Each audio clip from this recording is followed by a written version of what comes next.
السلام علیکم ورحمۃ اللہ وبرکاتہ۔ محترم ناظرین و سامعین، ایک سوال یہ آیا ہے کہ کیا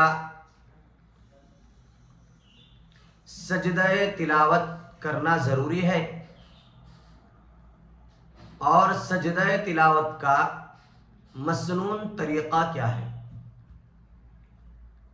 تو اس کا جواب سننے سے پہلے آپ یہ بات ذہن نشی فرما لیں کہ قرآن مجید کے کل 14 مقامات ہیں، قرآن مجید کی کل 14 آیتیں ہیں جس کو بالغ شخص پڑھ لینے سے یا سن لینے سے ان پر سجدہ تلاوت واجب ہو جاتا ہے۔ سجدہ تلاوت بغیر وضو کے کرنا درست نہیں۔ سجدہ تلاوت کرنا واجب ہے۔ آیت سجدہ اگر کوئی کافر سن لے تو چونکہ وہ مکلف نہیں، تو مکلف نہ ہونے کی وجہ سے کافر شخص پر سجدہ تلاوت واجب نہیں۔ اسی طریقے سے مدارس کے اندر چھوٹے چھوٹے معصوم بچے قرآن مجید یاد کرتے ہیں، اس کو بار بار دہراتے ہیں، پڑھتے ہیں، تو کیا بار بار دہرانے سے، بار بار پڑھ لینے سے آیت سجدہ اس پر بھی سجدہ تلاوت واجب ہو جاتا ہے؟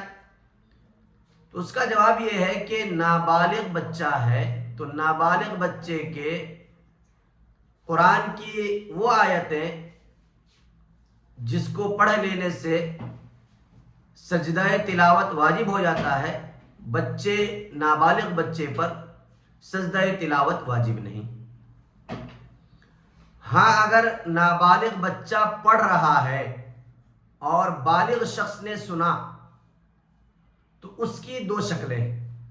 نمبر 1، اگر پڑھنے والا بچہ سمجھدار ہے تو بالغ شخص پر سجدہ تلاوت واجب ہو جاتا ہے، لیکن پڑھنے والا بچہ ناسمجھ ہے تو بالغ شخص کے سن لینے سے اس پر سجدہ تلاوت واجب نہیں۔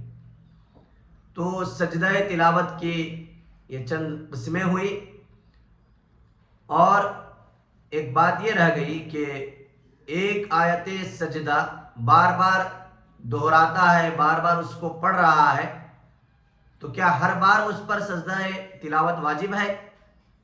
تو اس کا جواب یہ ہے کہ اگر ایک ہی مجلس میں بار بار ایک ہی آیت سجدہ کو پڑھ رہا ہے تو اس صورت میں پڑھنے والے شخص پر صرف ایک مرتبہ سجدہ تلاوت کرنا ضروری ہے، واجب ہے۔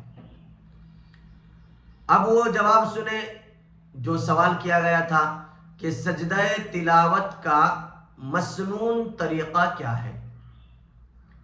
تو دیکھیے، سجدہ تلاوت کا مسنون طریقہ یہ ہے کہ آدمی سیدھا کھڑا ہو جائے، اس طرح جس طرح نماز میں کھڑا ہوتا ہے، قبلہ کی جانب کھڑے ہو کر کے اللہ اکبر کہے بغیر، ہاتھ نہیں اٹھانا ہے، ہاتھ اٹھائے بغیر تکبیر کہتے ہوئے سجدے میں چلے جائے۔ سجدے میں جا کر کے کم سے کم 3 مرتبہ سجدے کی جو تسبیح ہے سبحان ربی الاعلی، وہ کم سے کم 3 مرتبہ پڑھے، اور پڑھ لینے کے بعد تکبیر کہتے ہوئے سیدھا کھڑا ہو جائے۔ یہ سجدہ تلاوت کا مسنون طریقہ ہے۔ اس میں 2 تکبیرات ہوتے ہیں، دونوں تکبیر کہنا مستحب ہے، اور کھڑے ہو کر کے سجدے میں جانا اور پھر سجدے سے اٹھ کر کے کھڑے ہونا یہ مستحب ہے۔ اگر کوئی شخص بیٹھے بیٹھے تکبیر کہتے ہوئے سجدے میں چلے جائے اور سجدہ تلاوت کر لے تو بھی درست ہے، لیکن افضل طریقہ یہ ہے کہ کھڑے ہو کر کے کرے۔